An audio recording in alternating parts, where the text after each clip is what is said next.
তার বিয়ে হয়ে গেছে, তাকে এভাবে তুমি এখান থেকে নিয়ে যেতে পারো না। এটাকে বিয়ে বলে না, এ বিয়ে আমি মানি না। আমাকে এখান থেকে নিয়ে চলো না।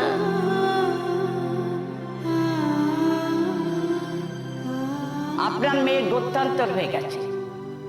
প্রথমে সে আমার ছেলের বউ, পরে আপনার মেয়ে। তাকে আমি ফেলে দেবো না ঘরে তুলবো, সেটা ঠিক করবে এই মুক্ত বামনী।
বাবা বাড়িতে নেই, কোনো দরকার ছিল? বাবা?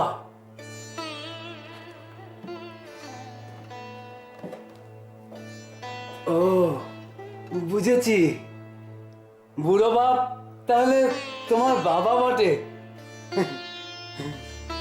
আমি বঙ্কু, আমি বঙ্কু, বুড়ো বাবার সেবক।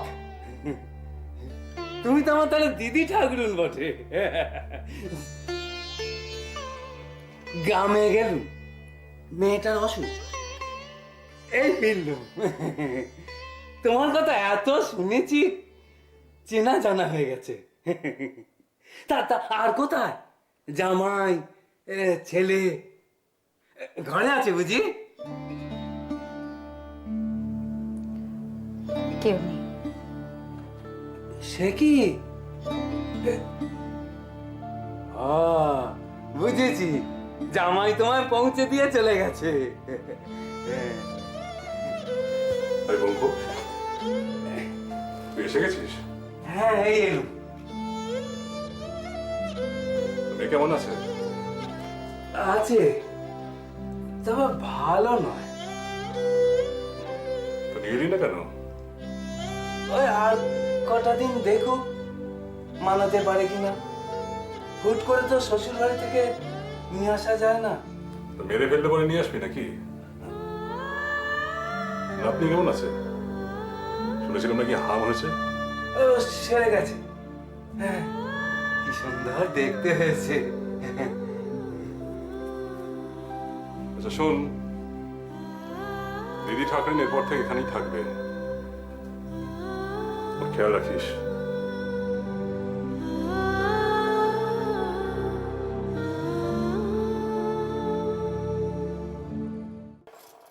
কি বাবা, বলিস কি রে মুক্ত? হ্যাঁ, তবে আর বলছে কি হেমা, তত্তর করে সিঁড়ি দিয়ে নেমে একবার দাওয়া এসে দাঁড়ালো। লজ্জা শরমের তো ভালাই নেই, মাথায় ঘুমটা নেই। ভাসুর দেওর নন্দাই সব দাঁড়িয়ে এক হাট লোকের সামনে বললে আমার খিদে পেয়েছে। ছি ছি ছি ছি ছি ছি ছি ছি। 3 রাত্রির এ বাড়িতে বউটা আর কাটলো না, এর মধ্যে সবার সামনে বললো কিনা খিদে পেয়েছে। কি সাহস, আবার তোর সামনে বলছে কথাটা? হ্যাঁ, মুক্তকে কে তো চেনে নি, চিনলে বুঝতে পারবে। আমার এতখানি বয়স হলো, এখনো মুখ ফুটে কারোর সামনে বলতে পারি না খিদে পেয়েছে। আর বলে কি জানিস, ভুল কি বলেছি, খিদে পেয়েছে তাই বলেছি। আরে এই সমস্ত ওই খ্রিস্টানি শিক্ষা।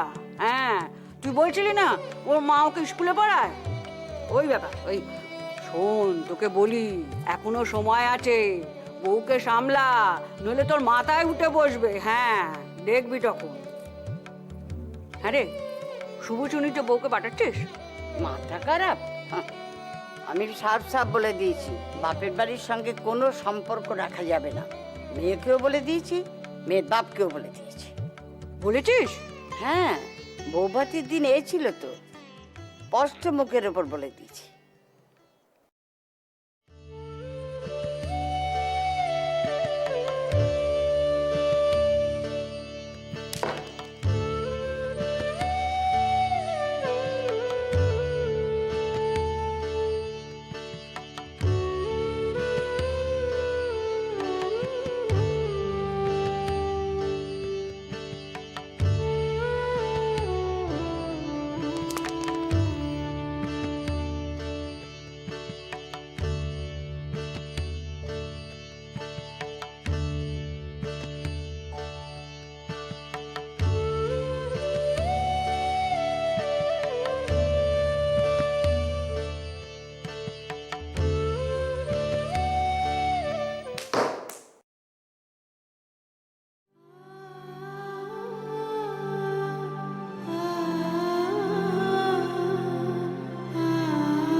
ও বাবা, দুই বোনে বুঝি সুখ দুঃখের গপ্প হচ্ছিল? হুম? তা নদী, আমরা কি ভিড় বাড়ালুম নাকি গো? আহ্লাদের কথা বলো না তো। আমার জীবনে কি সুখটা তুমি দেখলে? হার মাস বলে কালি হয়ে যাচ্ছে। ওই সকালে মেজ বউর কেলেঙ্কারি কথাটা বলছিলাম আর কি। মা হ্যাঁ, সকালে কি সব গোলযোগ শুনছিলাম বটে। তা কি হয়েছে গো?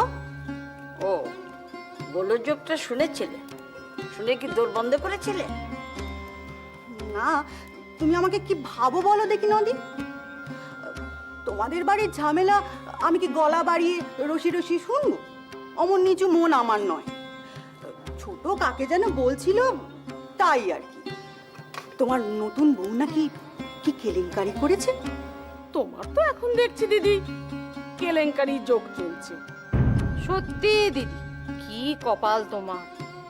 নতুন বউ ঘরে ঢুকতে না ঢুকতে কি কেলেঙ্কারি না বাঁধাচ্ছে। এ হলো রক্তের দোষ। এই যে তোমার বেয়ান, কি কেলেঙ্কারিটাই না করলো। তার কাছে তো এমে কিছুই না।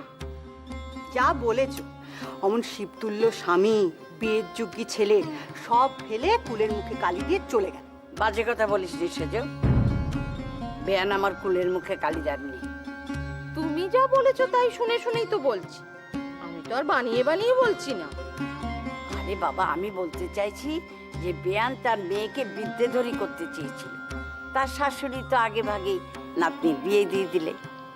বেয়ানের বাসনায় ছাই পড়লো, তাই সে রাগে দুঃখে কাশিবাসি হয়েছে। এতে কুলে কালি লাগানোর কি হয়েছে?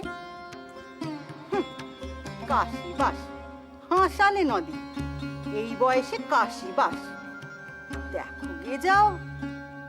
আরে কাশিতে যে ওর বুড়ো বাপ থাকে। থাকুক, সে স্বামী পরিত্যাগী নিয়েও তো বটে। সে মেয়ে মানুষেরা রইলটা কি? তুমি নেহাত মহৎ মনীষী, তাই অমন বউকে ঘরে তুলেছ। আরে বাবা, বোনের আমার উদার মন। বিয়ের মণ্ডপে ওই তুল কালাম কাণ্ডর পর ওই বউকে কেউ ঘরে তোলে? হ্যাঁ, ওই বউয়ের হাতে জল খাওয়া তো পাপ। জল জল আমি আমার মেয়েদের হাতেই খাই না। আর ও তো আমার ছেলের বউ। উনি চলে যাওয়ার পর একবেলা নিজে রান্না করেই খাই, আরেকবেলা কাঁচা দুধ আর গঙ্গা জল, ব্যাস।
নিচের ইটটাও আলগা, জানো, দেখবে ঠিক খুলে যাবে।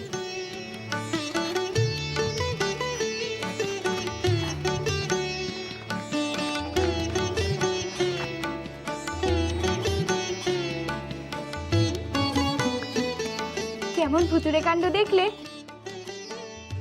তুমি আমাকে চিনতে পারছো? ভূতকে কে না চেনে? বাহ, বেশ বললে তো তুমি। তা হাউ মাউ খাও করে আমি যদি এখনই তোমাকে তেড়ে আসি, তবে তুমি কি করবে? তবে কি? তবে আমিও বলবো, ভূত আমার পুত, পেতনি আমার ঝি, রাম লক্ষ্মণ বুকে আছে, করবে আমার কি? তুমি তাহলে জয়াবতী দিদি, আমার শাশুড়ির ভাসুরপো বউ। ঠিক বলেছি? বাহ, তোমার তো বেশ মনে আছে দেখছি।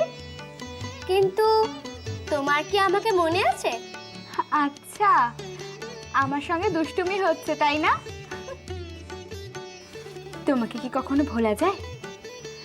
সুবর্ণকে কি কখনো ভোলা যায় নাকি? মিষ্টি মেয়ে, মিষ্টি নাম। জানো, আমাকে মা আদর করে নাম রেখেছিল সুবর্ণলতা।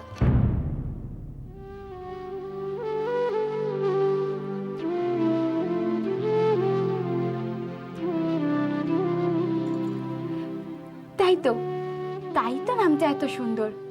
সুবর্ণ, তুমি কিন্তু আমাকে আর জয়াবতী দিদি বলবে না, জয়া দিদি বলবে, ঠিক আছে? ঠিক আছে। তুমি এখানে কি করছো জয়া দিদি? বারে, এই দিকটা তো আমাদের। ও, এটা তাহলে সেই মামলার দেওয়াল? হ্যাঁ, তোমাকে সেদিন বলেছিলাম মনে আছে, আমাদের মধ্যে যোগাযোগ হওয়ার অন্য একটা পথ আছে। এটাই হলো সেটা। তুমি তো নিজেই কি সুন্দর খুঁজে বের করে নিয়েছো। দেখবে আমাদের মধ্যে খুব ভাব হবে। একটা জিনিস নেবে সুবর্ণ? কি কি দেবে তুমি? দাঁড়াও, দিচ্ছি।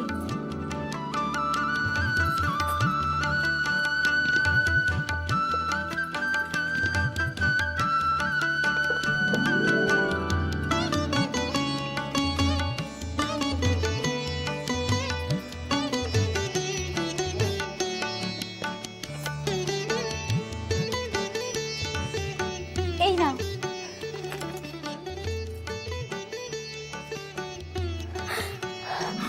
আমের আচার?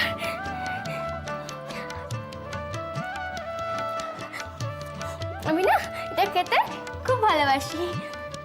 জানো, মা আমাকে করে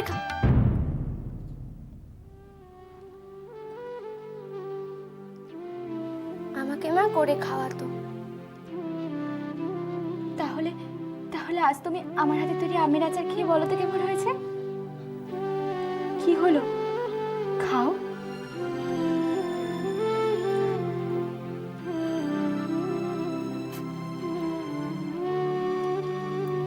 খুব ভালো। সুবর্ণ, তোমার চোখে কিন্তু কান্না থেকে হাসি মুখে বেশি ভালো লাগে। এই তো লক্ষ্মী মেয়ে, এবার তাড়াতাড়ি আমের আচারটা খেয়ে ফেলো দেখি। আর তোমার? আমি খেয়েছি। জয়া দিদি, তুমি যে ইনশোরার ছিলে, বুঝলে কি করে আমি এসেছি? আন্দাজ করলুম, তোমার নতুন শাড়ির শব্দ, গয়নার ঝনঝনানি এসব শুনেই বুঝতে পারলুম। আর তুমি এখানে প্রায় আসো না? দুপুরে আসি, বলতে পারো এটা হলো আমার দুপুরের মৌতাতের জায়গা। তুমি একটু দাঁড়াও।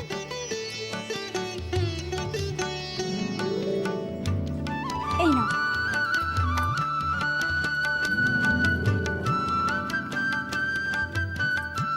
তুমি বই পড়ছিলে না? তুমি এই যে দেখলাম বইটা খোলা রয়েছে। সুবর্ণ, তুমি বই পড়তে ভালোবাসো? খুব ভালো লাগে জানো, মা আমাকে আগে রোজ কবিতা শোনাতো, গল্প বলতো, আর বলতো পড়াশোনা করে মানুষের মতো মানুষ হতে হবে। আমি শুনেছি উনি খুব গুণী মানুষ ছিলেন। আগে তো তুমি রোজ স্কুলে যেতে, তাই না সুবর্ণ? হুম, ছোটটা আর আমি। পর্দা তো পাশের পাড়া পড়তো। এখন আমি আসি সুবর্ণ, তোমার গল্প আবার অন্য আরেকদিন শুনবো, কেমন? ওনার আসার সময় হয়ে গেছে তো। উনি কে? আমার বর্গ। উনি ফিরে যদি আমাকে দেখতে না পান তাহলে চোখে হারায়। তার মানে? মানেটা কদিন পরেই বুঝতে পারবে। ওদিকে হয়তো নতুন বউকে না পেয়ে কেউ যদি ছাদে চলে আসে না, তাহলে কিন্তু ইটের পুকুর চিরকালের জন্য বন্ধ হয়ে যাবে সুবর্ণ। ঘুমটা তো দাও।